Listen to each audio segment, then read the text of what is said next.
కన్న బిడ్డ కళ్ళ ముందే శ్వాస కోసం కొట్టుమిట్టాడుతూ ఉంటే ఆ ప్రాణం ఖరీదు 16 కోట్లని తెలిసిన ఆ క్షణం ఆ తండ్రి ప్రపంచం కుప్పకూలిపోయింది. అటు మృత్యువు పిలుపు, ఇటు తల తాకట్టు పెట్టినా అందనంత వైద్యం. కానీ ఆ తండ్రి పట్టిన జోలెలో కోట్లాది మంది తమ ప్రేమను పోశారు. ఒక చిన్నారి చిరునవ్వు కోసం ఒక దేశమే కదిలి వచ్చి మృత్యువు వాకిట నిలిచిన పునర్వికను తిరిగి ప్రాణంతో ముద్దాడిన అద్భుత దృశ్యం ఇది.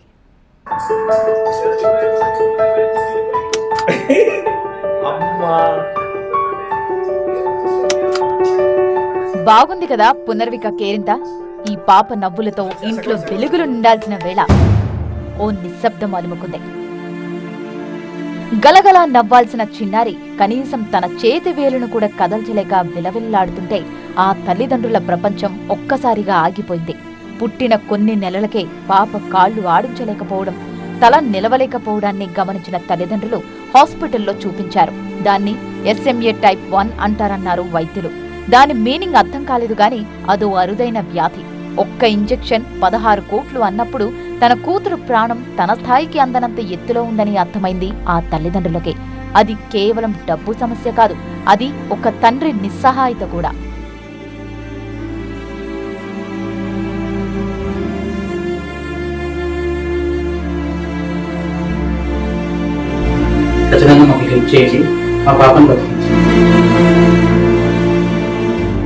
రోజు పాపను నిద్రపుచ్చుతున్నప్పుడు ఆ చిన్నారి గుండె చప్పుడు ఆగిపోతుందేమో అన్న భయం ఆ తల్లిదండ్రులను ప్రతిక్షణం వెంటాడేది.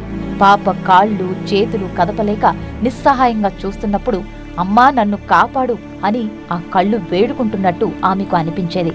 ఆ తల్లి కన్నీళ్లు ఏ రోజు ఆగలేదు.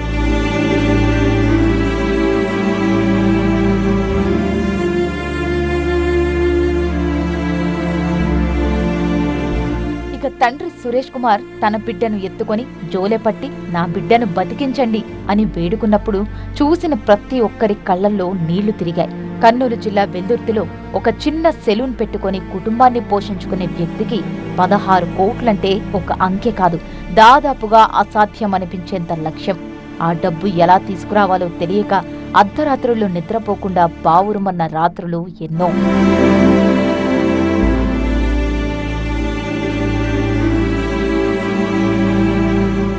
ఓటమిని ఒప్పుకోవడానికి సిద్ధంగా లేని ఆ తల్లిదండ్రులు సోషల్ మీడియా ద్వారా వేడుకున్నారు. ఆ పిలుపు ఒక ప్రభంజనంలా మారింది. మనుషుల్లోని దైవం నిద్రలేచింది.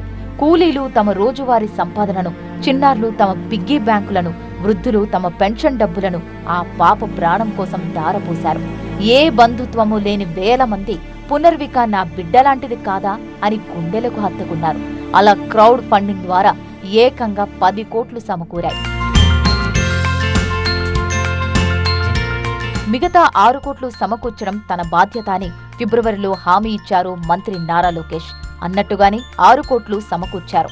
ఫారెన్ నుంచి 16 కోట్లు ఖర్చయ్యే జోల్ జెన్స్మా ఇంజెక్షన్ తెప్పించారు. నారా లోకేష్ సమక్షంలోని పునర్వికకు ఆ ఇంజెక్షన్ చేశారు.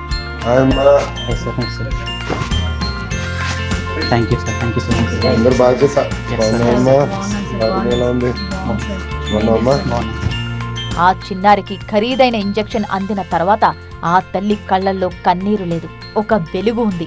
ఆ తండ్రి తల వంచుకొని లేడు, లోకమంతటి ప్రేమను చూసి గర్వంగా నిలబడ్డాడు. పునర్వికకు ఇంజెక్షన్ ఇస్తున్నప్పుడు ఆ తల్లిదండ్రుల కళ్లల్లో కనిపించింది కేవలం ఆనందం కాదు, లోకంపై పెరిగిన నమ్మకం. ప్రాణం పోసే దేవుడు ఎక్కడో లేడు, కష్టం వస్తే కదిలి వచ్చే ప్రతి మనిషిలో ఉన్నాడని ఈ పసిపాప నిరూపించింది. ఆ తల్లి కళ్లలోని ఆనంద భాష్పాలు చూశాక ఏ అంకైనా ఏ భాష అయినా చిన్నబోవాల్సిందే అనిపిస్తుంది కదా. కలుస్తాను.